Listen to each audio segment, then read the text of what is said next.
days.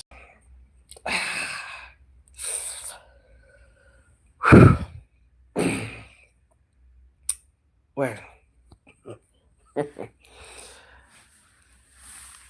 as I had promised you, I'm going to do a post-match analysis, and if you joined me in the halftime analysis, I did say I will know if we are winning the game with how the second half is going to begin. Well, guess what? We conceded 38 seconds in second half.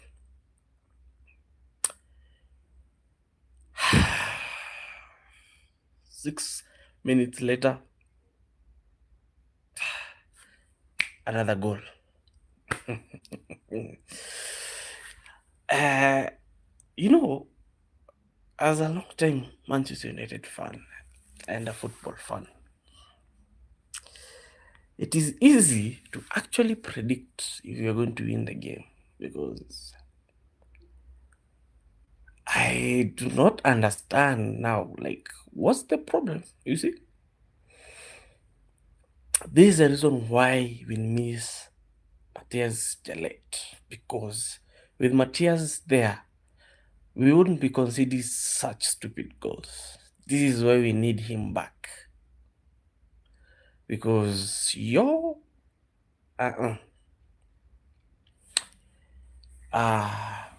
are having a problem. Some of the goals we conceded, there was a chance Ahmad was 1-on-1. I think it was Patrick Kluivert. Yes,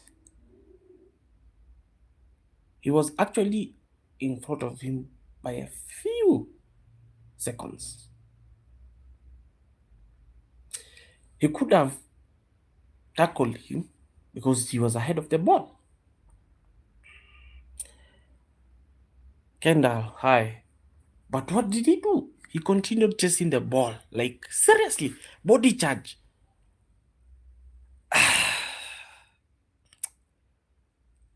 The essence, like, the football IQ of some of the players we have is shocking. Like, if it was another player, if it was Casemiro in that situation, trust you me, he would have tackled that guy. Yes. Gabi, hi. If it was Casemiro on that in such a situation, he would have tackled that guy. Or Madeline. Oh, I don't know what to say, but anyway, as I was saying, we concede very stupid goals. Some might blame Lamens, but sincerely speaking, the kid has made so many saves. Actually, Bournemouth would have won by 6 or 7 were it not for St. Laman. Because you ask yourself, what is the problem? Is it that the defenders just don't focus on the game? Because there was that Semenyo goal, Aiden Heaven, Aiden Heaven, Mason Mount, and this is where I personally say I love Mount. Mason Mount actually directed Aiden Heaven where to go. He actually pointed, go this side, go side. Like, this is why Mason Mount is loved by many managers, because he reads the game, he understands the game. He doesn't play the game plays him. He is the game. He knew where Semenyo was looking at. And I don't understand why even was not even reading the game, because his reaction time and Semenyo was totally different. Semenyo is fast. His decision making is fast. So what Eden Heaven did was he's delayed to move and we considered, and that's where our downfall began. Uh, we started off well. We started off well, like very much well. But as usual, we do not have the midfield. And that's where the problem is. And that's where now Manchester United should actually focus. January, we need a CDM, either on loan or we buy him, because we cannot continue like this. Next up is Aston Villa. Casemiro now has 5 yellow cards. He's suspended for the next game. I will be honest, I'm really shocked and I don't know. Aston Villa are actually flying. They have won 9 games out of whatever they have played. 9. DF for KK. Hello. Hello.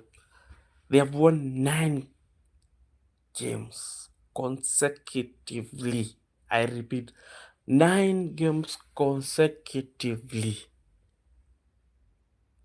I personally, and we are going to their, yes, we are going to Aston Villa's home. Yeah, we're going to Villa Cottage.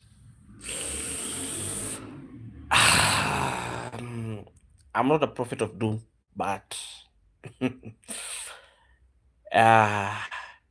if we go with the same mentality we actually go with or we play with, we are going to concede so many goals. That's a guarantee. Pretty much sure we are going to concede. Because I don't understand with these players. Like, do they realize that like top 4 is just in their grasps? Because you cannot tell me why we shouldn't be winning, yet the teams that are above us are losing. Like, we have wasted now 2 chances of now actually being top 4.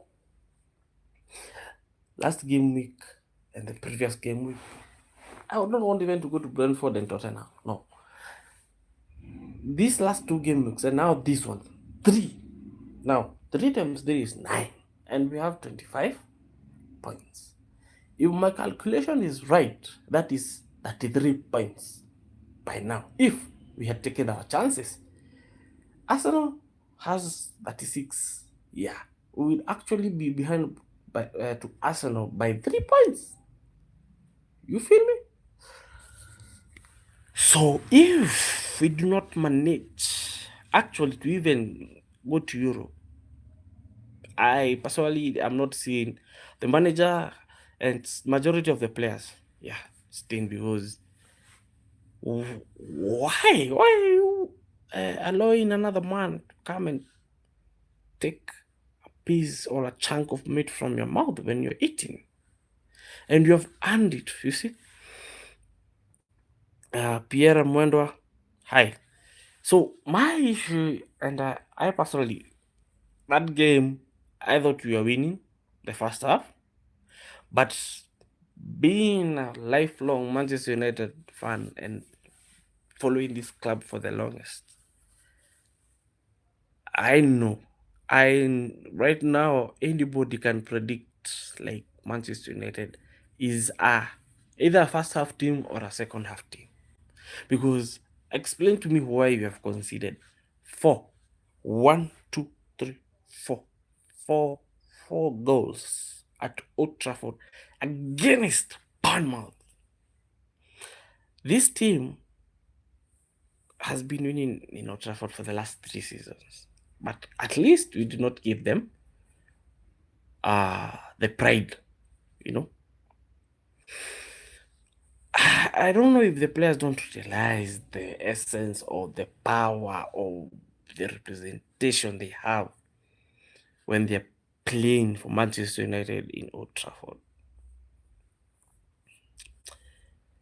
It is a bit shocker for me personally. Although I had my own expectations, I wasn't that much convinced we were going to win, but I wanted us to win. And reason why, and people don't jump on me and say, "Oh, I'm not a true fan." I am a true fan, but that speaks the truth.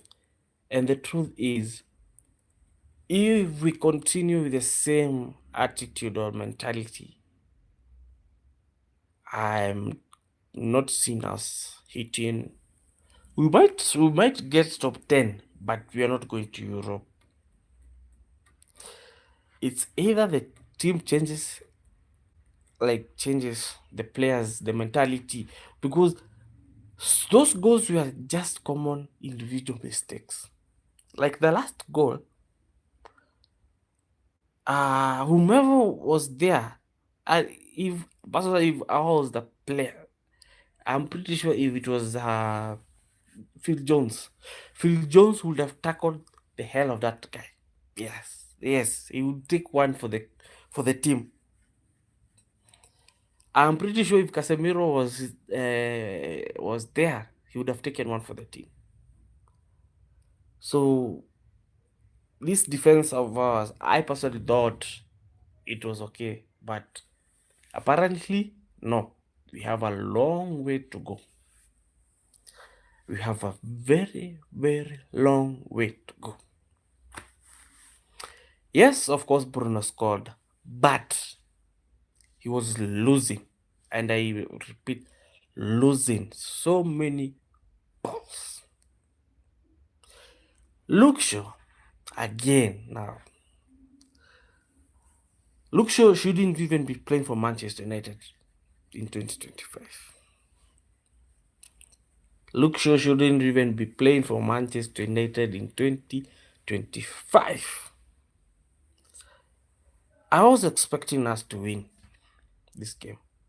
At least, if you saw the ending, Ahmad was like, I was sleeping flat on the pitch because he realized what transpired, what has transpired. You see, it would have been a very good motivation for them to go to AFCON knowing they have helped the team get 3 points. Now they are disappointed. We are going to lose them for almost 6 weeks if they proceed to the later stages. Guys, I'll be very honest. I'll be very frank with you guys. I do not know what is going to happen starting next game week because it's going to be tough. It's going to be tough. Yeah, some positive. There's the link up between Cunha and Buemo. It is coming good. Yes, it is coming good. Yes, we saw instances where they connected well, and I hope we shall build on that. That is maybe on February. I don't know. I don't know because now we have players who are going to play for AFCON, which for a fact was supposed to be played in the June, yeah, June, July, yes. Were it not for FIFA postponing it because of their FIFA Club World Cup, we wouldn't be losing players at this very crucial stage. Yeah, so I'm not going to guarantee you guys you're going to win against Aston Villa. That I cannot guarantee you at all, at all, at all. So it pains me when I see we are losing a lot of points which we should have won, like gotten them. So here is my post analysis of the team based on the positions. The attack is coming up good. The midfield is a no. We need the midfield overhaul. The defense,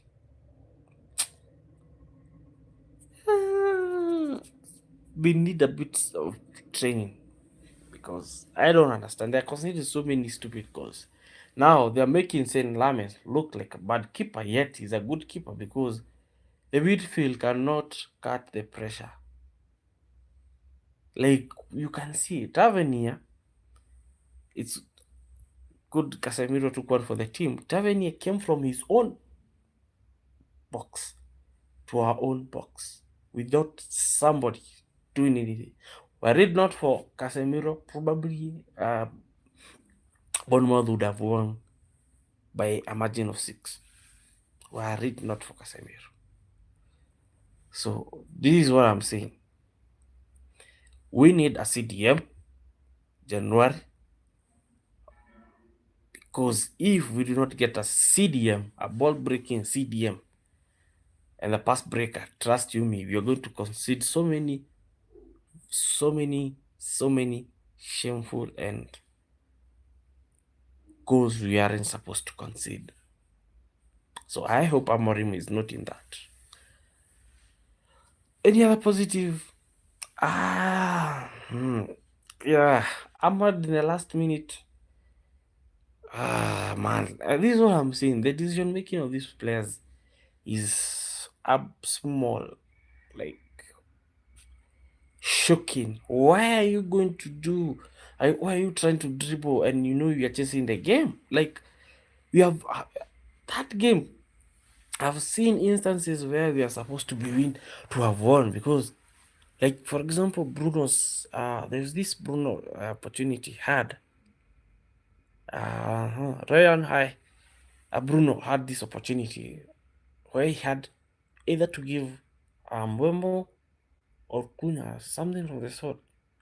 Actually, I'm even confused because that okay, it was a roller coaster of emotions. But one thing for sure is that something that I noted is these players do not have the decision making required. They are too slow in making decisions. It is a 1-2, 1-2. But you find now they are deciding to dribble like it is let me say unnecessary. Right now, this is not the Chocobonito era. This is the robotic mechanical era where once you're told it is 1-2, pass the ball forward. Like your ball, the ball should not. If you're not a playmaker, the ball should not even stay in your feet. Or is it feet? Yeah, foot. Yes, for at least 8 seconds. Like so I sincerely apologize to you guys for having to watch what you have watched. I know most of us expected us to win because the team had given us hope, but apparently, nah, this team needs a lot of repairs. So, anyways, guys, thanks for tuning in. Like, subscribe, share, and comment. Yeah, it's just that it's bad.